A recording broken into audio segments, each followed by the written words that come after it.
Hey guys, I'm Tim with Original Strength, and this week I wanted to talk to you about moving in slow motion.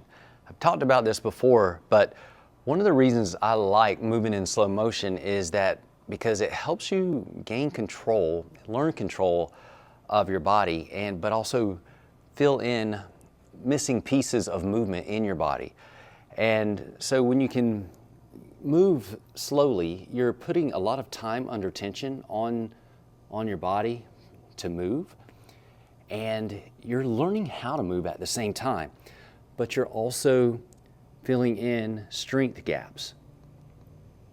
And what you end up learning is balance, stability, and control. And when you have balance, stability, and control, you're going to find that you move really, really well. And I got to tell you, the better you move, the better you just feel overall.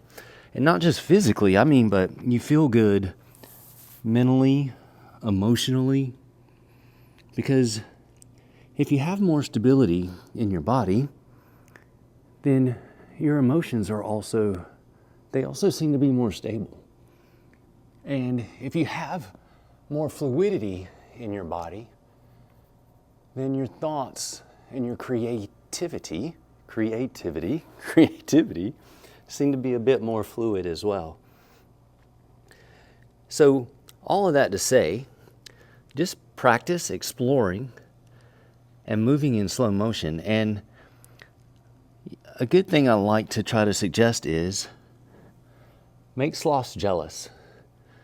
Make them green with envy that you're moving so slow. Anyway, it's a great way to play and explore and to figure out where you are and where your body is. And just where can you go? What can you do? How smoothly can you transition?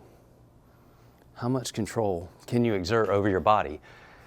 And it doesn't have to be, it can be any movement. You can take a push-up, it's hard.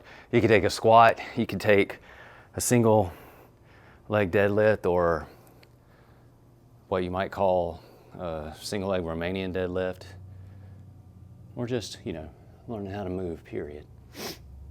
But the goal would be, can you own every millimeter, every angle, every facet of where you move?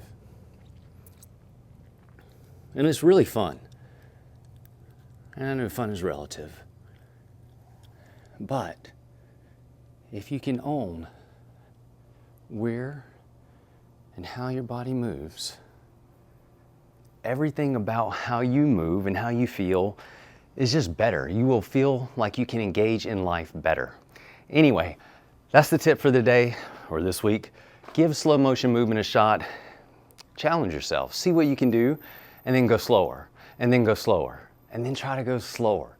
You won't be disappointed in the results, and the results being the harvest that you reap after sowing the time and energy it takes to be slow. All right, guys, that's it for this week. I'm Tim with Original Strength, and we'll see you next time.